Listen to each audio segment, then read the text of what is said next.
At ito na, i-air fry natin siya.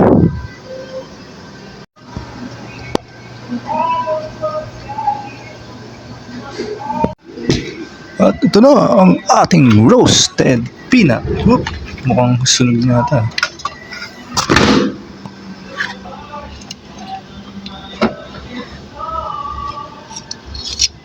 Lalagyan natin ng flavor ang ating roasted peanut.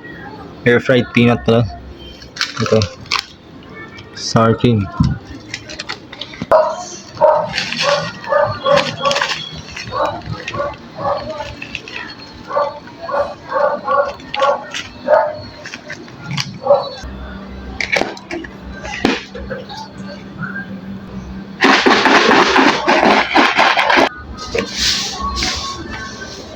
At ito na our sour cream flavored peanut.